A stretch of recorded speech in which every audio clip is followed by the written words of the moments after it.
Good morning, everyone. This is Shashmita. Welcome to Science Warrior YouTube channel.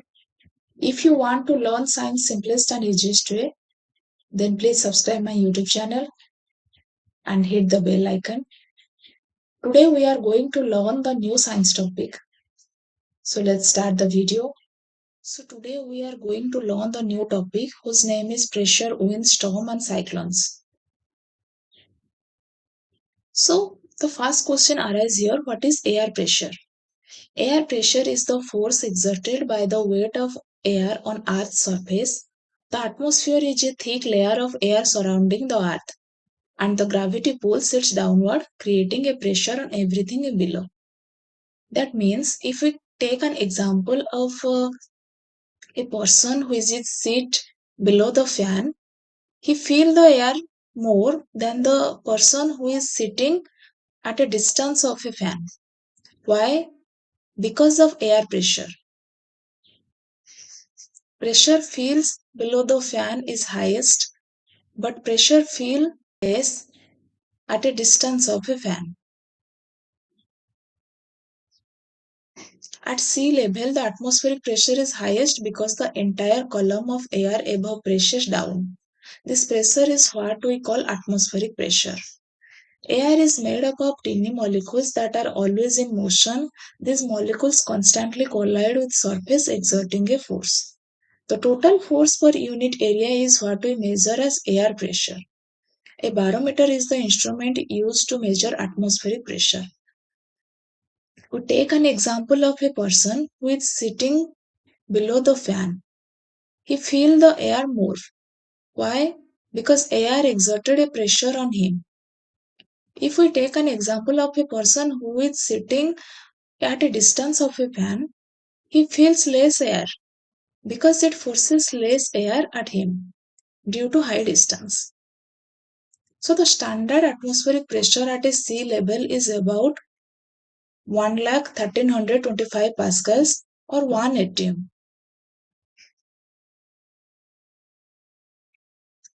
Pascal is the unit of air pressure. Okay. The next topic is how air pressure changes. Air pressure decreases as we go higher in the altitude. At higher altitude, there are fewer air molecules above, so the pressure is lower. Near the Earth's surface, the weight of the entire atmosphere presses down, making pressure the highest at sea level. That means height influences the pressure. When we present at a top of hill, we feel less air pressure. But when we move downward, we feel higher pressure. At highest, air pressure is less, but at lowest, air pressure is high. That's why at sea level or coastal areas, we feel high air pressure. Temperature also affect air pressure. Warm air expands and rises, creating a low pressure area at a surface. Cold air is denser and sinks, creating high pressure area. These differences in pressure due to temperature are responsible for wind movement and weather changes around the globe. So similarly, temperature influence the wind movement and the weather changes. Warm air expands and rises, creating a low pressure. Cold air is denser and sinks, creating high pressure. Wind is the movement of air from regions of higher pressure to the region of lower pressure. The greater the difference in pressure between two areas, the stronger the wind that flows between them.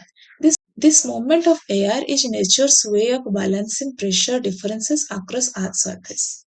That means pressure influence the air movements in Earth's surface.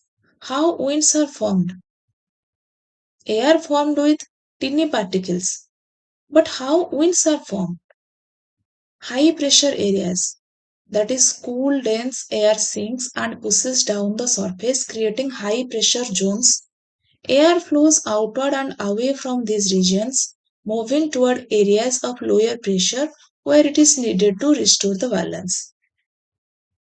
Low pressure areas, warm air is lighter and rises upward, leaving behind a region of low pressure at the surface. Surrounding air rushes into the fill this gap, creating wind. The speed of wind depends on how large the pressure difference between the two zones. You can see the image of higher pressure wind or dense air, low pressure wind or crushed air. So key points are air always moves from higher pressure to lower pressure. The bigger the pressure difference, the faster and stronger the wind. This is why coastal areas experience long and strong sea breezes during hot afternoon. The next thing is types of winds. Permanent winds, seasonal winds, local winds. There are three types of winds. So what is permanent winds? Permanent winds are trade winds blow from subtropical high pressure zones towards the equator. What is subtropical zone? The area between the polar zone and equator zone. That is subtropical zone. Western lies blown from subtropical regions toward the poles in mid latitudes. Polar eastern lies blow from polar high pressure region towards lower latitude. These winds blows consistently throughout the year in fixed direction. As it flows consistently, it is called as permanent winds. In previous topic, we know that wind flows from higher concentration to lower concentration area. Wind direction is influenced by the pressure difference, the Coriolis effect, and local geography. Understanding wind types helps us predict weather patterns and support agriculture, aviation, and disaster preparedness across different regions of the world. The next thing is seasonal winds. Monsoon are the most well-known seasonal winds. Why? Because monsoons are coming at a particular time period. So it's called as seasonal. They reverse direction with the seasons, blowing from sea to land in summer, which is bringing heavy rainfall, and from land to sea in winter. India's agriculture depends heavily on the southwest summer monsoon. Why we called it seasonal? Because it comes for a typical timing period. After that particular timing period, it is not present. Then come to the next topic, that is local winds.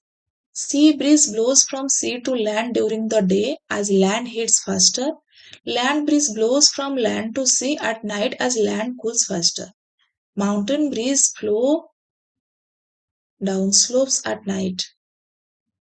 So these things are happen daily basis. It flows from sea to land on a day and land to sea at night. So it is called as local winds. The next topic is measuring wind direction and speed. So we use two instruments for measuring wind direction and speed, that is wind vane and anemometer. So what is wind vane? An instrument that rotates freely and points to the direction from which the wind is blowing. It is called as wind vane. It shows wind direction as north, south, east or west, commonly mounted on rooftops at weather stations. The second instrument is anemometer, an instrument with rotating corbs that spin faster as wind speed increases. It measures wind speed in kilometer per hour or knots. Data is recorded continuously to monitor wind patterns and storm warnings. Wind direction and speeds are key weather measurements. A wind vane points into the wind to show direction, while an anemometer with rotating corbs that spin faster as wind speed increases. Meteorologist uses both things to recognize wind patterns, helping predict storms and weather conditions accurately.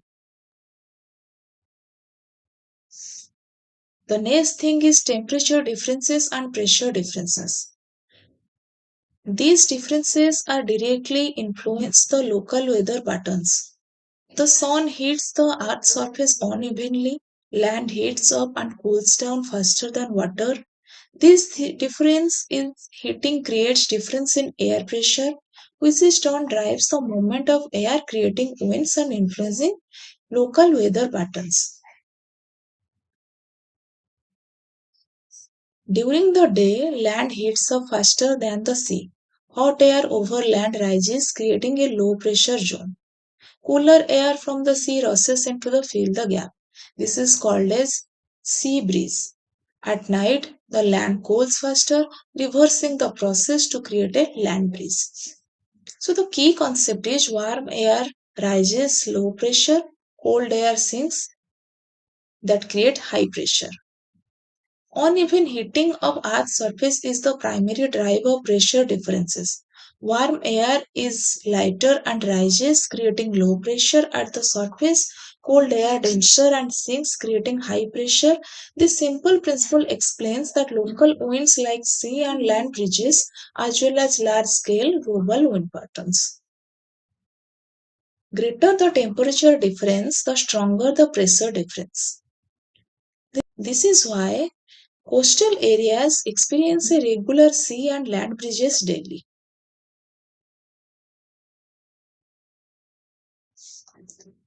The Coriolis effect and the wind patterns. What is the Coriolis effect? The Coriolis effect is caused by Earth rotation. As Earth spins, it reflects the path of moving air in the northern hemisphere. In the northern hemisphere, the wind curved to the right. In the southern hemisphere, wind curved to the left.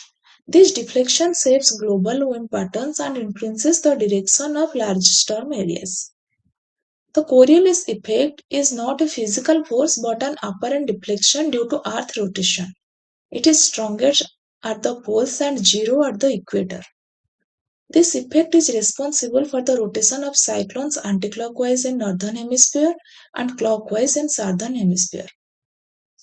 Generally, winds blows in northern hemisphere to right side, but in cyclone it moves the anticlockwise. Similarly, southern hemisphere the wind flows to the left side, but in cyclone it flows clockwise. Understanding the Coriolis effect is the key to explaining large-scale atmospheric circulation and weather.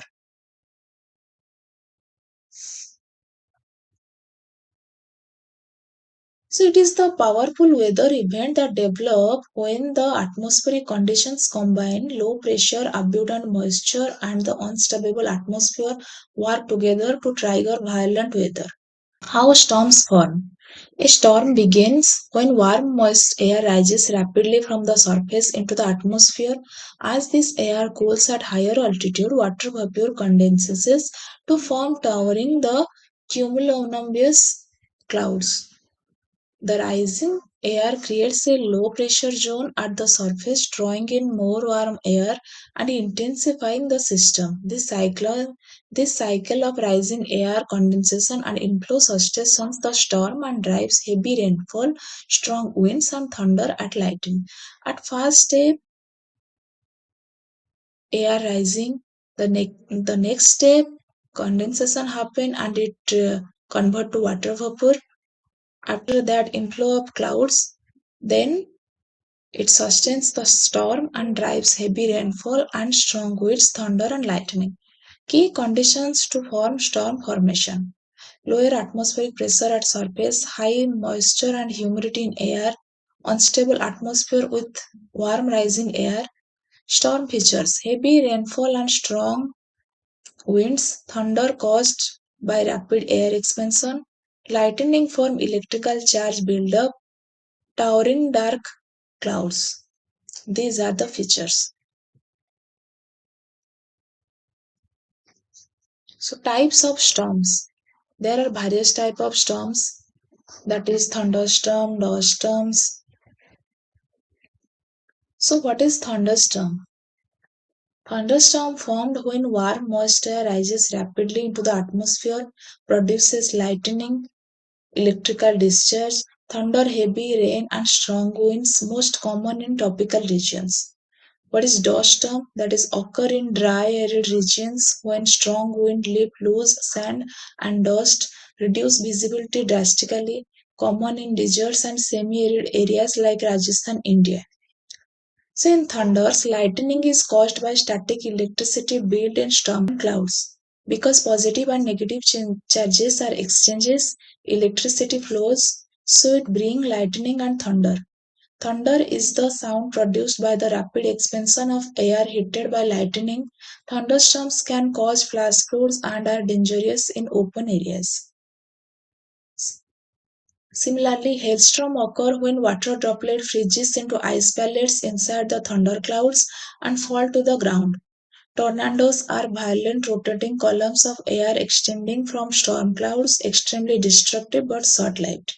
Storms are very powerful atmospheric disturbance caused by strong pressure differences and unstable air. Thunderstorms bring lightning, thunder, and heavy rain.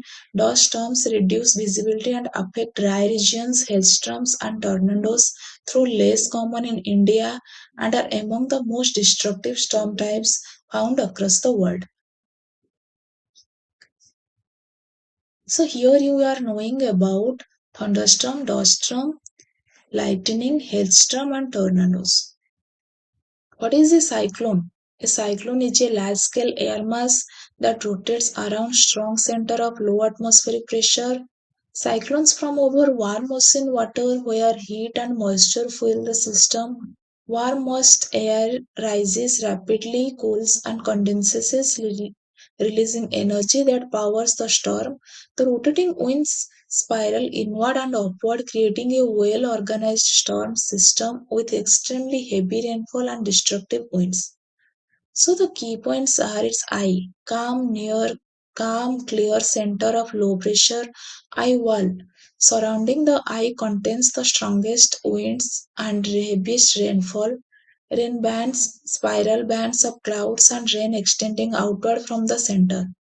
What is the key features? That is low pressure at the center draws air inward, wind spiral counterclockwise in northern hemisphere, form over warm ocean water above 26 degree, bring heavy rain, storm surges and strong winds, also called hurricanes and typhoons in other regions. So it's all about the cyclones. Tropical cyclones and their impact in India. India is one of the most cyclone prone countries in the world. The Bay of Bengal and the Arabian Sea, both part of the North Indian Ocean, general powerful tropical cyclones that frequently strike the eastern and western coasts of India, causing widespread destruction through the strong winds, heavy rainfall, and storm surges. Arabian Sea cyclones, though less frequent, have grown stronger in recent years due to rising sea temperature. Cyclone Tauktae 2021 devastated the coast of Gujarat, Maharashtra, and Goa. India's yearly warning system, operated by the India Meteorological Department, have significantly reduced casualty over the decades. Similarly, in the Bay of Bengal, cyclones are more frequent and intense, affecting Odisha, Andhra Pradesh, and West Bengal, Tamil Nadu. Notable examples of cyclones are Amphan 2020, Cyclone Fani 2019, and Cyclone Philin 2013, caused massive flooding, uprooted trees, and damaged thousands of homes. Impact of cyclones includes coastal flooding and storm surges, destruction of homes and infrastructure, crop damage and livelihood loss, displacement of thousands of people, and disruption of power and communication networks. Timely evacuation saves lives. So it's all about the typical cyclones which is affect the India.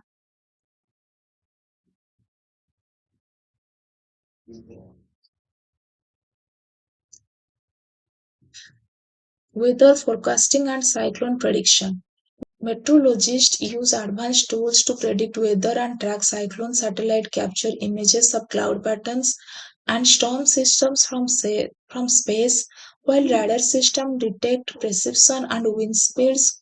Ground-based weather stations collect real-time data on temperature, pressure, and humidity. Generally, we got messages on our phone and we see news in television that about the daily temperature or any prediction of rain and prediction of heat. So it's all are operated by meteorological department. India has a robust early warning system managed by the India Meteorological Department. Cyclone tracking maps are updated every few hours to monitor storm paths and intensity. Timely alerts are broadcast through TV, radio, and mobile networks, helping coastal communities evacuate and prepare before a cyclone makes landfall, saving thousands of lives. Safety measures during storms and cyclones. Stay indoors and avoid windows during a storm or cyclone because heavy windfall may affect your body, affect your room. Inside a strong building, keep away from windows, glass doors, and open areas. Flying debris and strong winds can cause serious injury. Move to an interior room on the lowest floor if winds are very strong. Evacuation plans. Follow official evacuation orders immediately. Know your nearest shelter or safe location. Help elderly and young children evacuate fast. Do not return home until authorities declare it safe. Avoid flooded roads and fallen power lines. Emergency kit essential. Keep an emergency kit like water, food, medicines, torch batteries, first aid box, and important documents. Store enough supplies for at least 3 days. Keep mobile phones charged before a storm warning is issued. So it's all about the safety measures during cyclones and storms. So thank you. If you have any question, then you can ask me in the comment section. Let's end the class here.